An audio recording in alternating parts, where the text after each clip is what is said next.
नमस्कार, मी भाग्यश्री पाठक. मार्केट आणि मी हा सोप्या मराठीतून शेअर मार्केट समजावून सांगण्याचा माझा एक उपक्रम आहे. नेहमी अपडेट्स जे येत होते ते पूर्ण वर्ष झाल्यावर रिझल्ट यायला उशीर लागतात तेव्हा यायचे. आता प्रत्येक क्वार्टरला प्रत्येक कंपनी अपडेट देऊ लागली आहे. आता ज्युबिलंट फूड्सचे अपडेट आले, रेव्हेन्यू वाढला आहे. डॉमिनोजचा पण रेव्हेन्यू, डॉमिनोज तुर्कीचा पण रेव्हेन्यू वाढला आहे. 73 नवीन स्टोअर उघडली आहेत. एकंदर स्टोअरची संख्या झाली आहे 3389. मेट्रोपोलिस त्यांचा B2C हा रेव्हेन्यू 15% वाढला आहे. Speciality segment 15%, true health 20%. Solid traction दिसत आहे.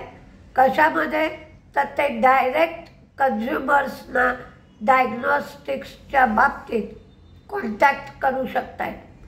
टोटल रेव्हेन्यू 23% वाढला आहे. त्यांचा बिझनेस मिक्स स्ट्रॉंग आहे आणि ऑपरेशनल मोमेंटम चांगला आहे. थायरोकेअर 25 जुलै ही त्यांनी रेकॉर्ड डेट ठेवली आहे डिव्हिडंडसाठी. विशाल मेगा मार्ट नवी दिल्लीच्या आउटलेटला आग लागली आहे, पण किती नुकसान झालं आहे, काय झालं आहे याची मोजणी चालू आहे. अल्ट्राटेक सिमेंट कार्टलायझेशनमध्ये अल्ट्राटेकचं नाव नाही, पण इंडिया सिमेंटचं नाव मात्र कार्टलायझेशनमध्ये आहे. पण अजून त्या बाबतीत पेनल्टी किंवा फाईन लावण्यात आलेला नाही. आर-व्ही-एन-एलला 143 कोटीची ऑर्डर अपग्रेडेशनसाठी मिळाली आहे. टाटा स्टीलला जयपूर डेप्युटी कलेक्टरकडून सुकिल्डा क्रोमाइट ब्लॉकमधून त्यांनी कमी उत्पादन केलं आहे म्हणून ही 1903 कोटीची डिमांड नोटीस मिळाली आहे.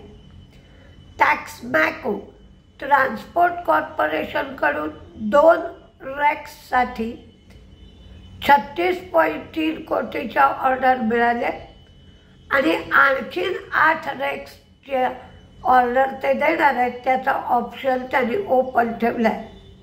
ओरिएंटल ट्रायमॅक्स लहानशी कंपनी आहे. 20 रुपयाच्या जवळपास भाव आहे. Smart cutting machine, ultra thin machine marble block कटिंगसाठी इंट्रोड्यूस करणारी ही पहिली कंपनी आहे. ओरिसा सरकारकडून मायलिंग ब्लॅक ग्रॅनाइटसाठी त्यांना ऑर्डर मिळाली आहे. आणि सोमनाथपूर रिअल इस्टेट बालासोर इथली 7 एकर जमीन आणि रायरंगपूर इथलं ग्रॅनाइट युनिट ते विकणार आहेत. क्रूडचा सप्लाय ओपेक वाढवणार आहे आणि त्यामुळं क्रूडचा भाव कमी झाला आहे. तो 67.62 एवढा झाला आहे. धनलक्ष्मी बँकेचे डिपॉझिट्स वाढले. कासा डिपॉझिट 3.8% वाढले. ॲडव्हान्सेससुद्धा वाढले आणि ॲडव्हान्सेसमध्ये गोल्ड लोनचा 28.1% गोल्ड लोन वाढले. 4039 कोटी झाले. उत्कर्ष स्मॉल फायनान्स बँक यांचे पण कासा डिपॉझिट्स वाढलेत. रिटेल टर्म डिपॉझिट त्यांची 33.7% वाढली आहे आणि जॉईंट लायबिलिटी ग्रुप लोन्स मात्र 23.1% कमी झाली आहे. लिक्विडिटी कव्हरेज रेशो 238% एवढा आहे. इसापचे डिपॉझिट वाढलेत, ॲडव्हान्सेस मात्र कमी झालेत. कासा फ्लॅट राहिला. IDBI बँक डिपॉझिट वाढलेत, ॲडव्हान्सेस वाढलेत आणि टोटल बिझनेससुद्धा वाढलेला आहे. उत्कर्ष स्मॉल फायनान्स बँक यांची लोन वाढली, कासा डिपॉझिट पण वाढली आणि रिटेल टर्म लोन डिपॉझिट पण वाढली. कोरोमंडल कंपनीच्या विरोधात बल्लारपूर पोलीस ठाण्यात कंपनीची तक्रार करण्यात आली आहे, कारण ते केमिकलची खरेदी करणाऱ्यांना बाकीच्या गोष्टी पण खरेदी करण्याची सक्ती करतायत म्हणून. रासायनिक खतांबरोबर इतर गोष्टी पण घेतल्या पाहिजेत अशी सक्ती चालू आहे म्हणून. टुरिझम फायनान्स कॉर्पोरेशन 10 जुलैला स्टॉक स्प्लिटवर विचार करणार आहे. इंडिया ग्लायकॉन डेहराडून प्लांटला GMP सर्टिफिकेट NSF इंटरनॅशनलकडून त्यांना मिळालं आहे.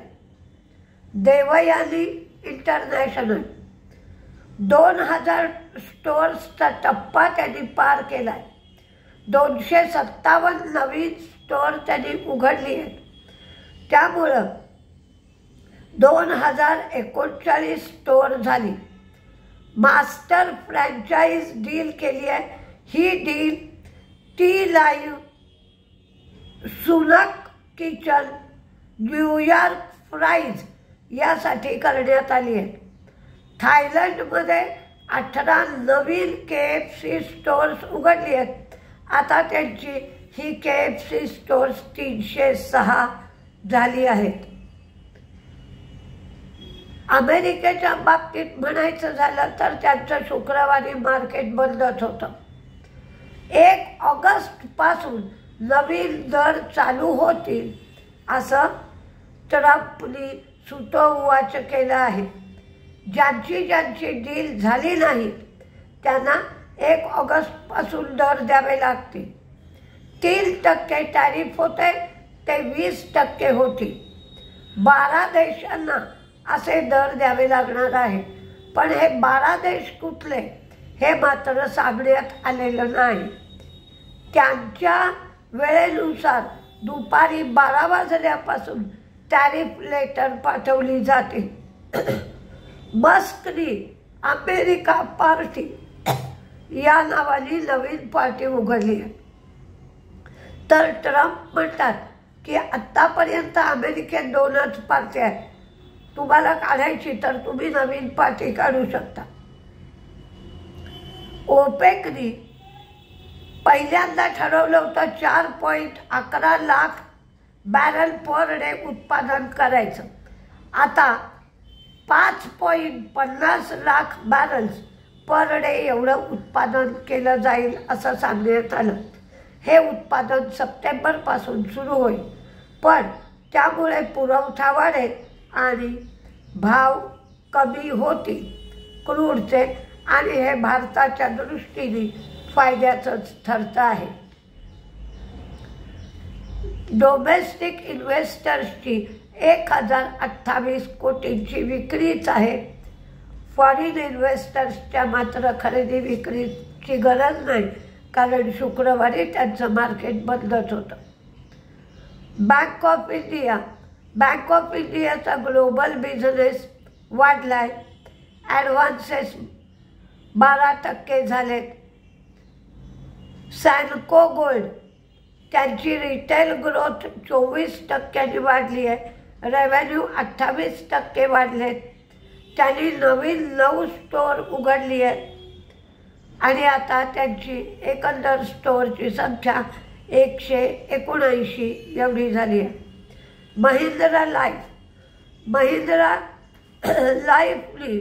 महिंद्रा सिटाडेल पुण्यामध्ये नवीन टॉवर लॉन्च केला आहे आणि त्याची डेव्हलपमेंट व्हॅल्यू 2500 कोटी एवढी आहे. इसाप स्मॉल फायनान्स बँक त्यांची डिपॉझिट्स आणि कासा दोन्हीही वाढलेत. गोदरेज कन्झ्युमर होम आणि पर्सनल केअरमध्ये चांगली ग्रोथ आहे. व्हॉल्यूम सुधारले, ग्रोथमध्ये पण सुधारणा आहे. पण पाम ऑइलच्या किमती ज्या कमी झाल्या त्याच्यामुळे या किमती कमी होण्याचा परिणाम या तिमाहीत दिसेल. टिटागल रेल ही 9 जुलैला फंड रेझिंगवर विचार करणार आहे.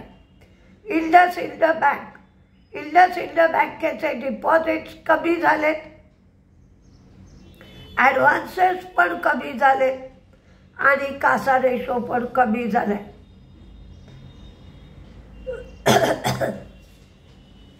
अमेरिकेचं म्हणाल तर कृषी आणि ऑटो सेक्टरवर ट्रेड डील करताना सहमती झाली नाही. त्यामुळे अजून किती दिवस हे चालेल, काय काय होईल ते सांगता येत नाही. CE इन्फो त्यांनी 3.5 रुपये डिव्हिडंड दिलाय आणि 18 जुलै ही रेकॉर्ड डेट ठरवली आहे. सेल्को गोल्डचा रेव्हेन्यू वाढलाय, रिटेल रेव्हेन्यू पण वाढलाय. त्यांनी 9 स्टोअर उघडली आहे आणि 20 नवीन स्टोअर उघडण्याचं लक्ष्य किंवा टार्गेट त्यांनी ठरवलं आहे. डाबर होम आणि पर्सनल केअरमध्ये चांगला परफॉर्मन्स आहे, पण ब्रिव्हरेजेसमध्ये त्यांचा परफॉर्मन्स एवढा चांगला नाही, कारण अवकाळी पाऊस आणि उन्हाळा कमी काळ टिकला त्याचा परिणाम ब्रिव्हरेजेसवर झाला आहे. Hazoor Multi Projects Apollo Green एनर्जीकडून 213 कोटीच्या कॉन्ट्रॅक्टसाठी LOA मिळाला. 200 megawatt grid connected solar photovoltaic प्रोजेक्टसाठी त्यांना गुजरातमध्ये हे LOA मिळाले.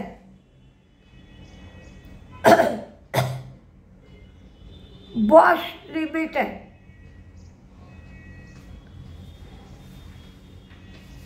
ज्योती CNC ऑटोमेशन तुमकुर जिल्ह्यामध्ये त्यांनी मशीन टूल्स पार्कमध्ये 20 एकर जागा घेतली आहे. शिल्पा मेडिकलच्या सबसिडियरी जी आहे शिल्पा फार्मा लाईफ सायन्सेस, हिला ब्राझीलच्या रेग्युलेटरी अथॉरिटीकडून गुड मॅन्युफॅक्चरिंग प्रॅक्टिसेसचं सर्टिफिकेट मिळालं आहे. तर कोणते शेअर तेजीत, कोणते मंदीत राहतील हे पाहूया. छोट्या ज्या बँका आहेत त्यांचे सगळ्यांचे अपडेट्स चांगले आले आहेत. त्याच्यामधल्या 1-2 बँका मी तेजी मंदीमध्ये दिल्या आहेत. Bank of India, Bank of Maharashtra, Mahindra and Mahindra, BPCL, HPCL, IOC, क्रूडमुळे, IGL, जय गॅसच्या संबंधात सरकारचा निर्णय होतोय म्हणून IGL, AU Small Finance Bank, Godrej Consumer, Kochi Shipyard, DV's Lab, Reliance, Glenmark Pharma, Dixon, Infosys, Jubilant Food, Phoenix Mill, Mahindra Life, Oriental Trimax, IDBI Bank, UltraTech Cement, KPR Mill, Mphasis, BEMLला Commonwealth आणि उझबेकिस्तान इथून ऑर्डर मिळाल्या. Shipping Corporation of India, Wipro, Metropolis, Ramco cement, RVNL, L&T tech, Fortis Healthcare, Shilpa medical, Kochi shipyard आणि Mahindra life. तर मंदीमध्ये IndusInd bank आणि Tata steel, कारण टाटा स्टीलला साधारण 1900 कोटीची डिमांड नोटीस मिळाली आहे म्हणून. तर बघूया काय काय होत आहे. 9 जुलैपर्यंत मार्केट कन्सॉलिडेट होत राहील असंच वाटतं आहे. आणि फ्लॅट मार्केट उघडेल गिफ्ट सिटीच्या अंदाजाने. तर फ्लॅट मार्केट उघडल्यानंतर काय काय होत आहे, का व्होलटाईल राहत आहे, हे मात्र बघावं लागेल. बघूया आपण दोघंही मिळून काय काय होतं आहे ते. 12 आणि 13 तारखेला कोर्स ठेवला आहे. त्या कोर्सच्या चौकशीसाठी मोबाईल नंबर 9699615507 9699615507 या नंबरवर तुम्ही चौकशी करू शकता. नमस्ते.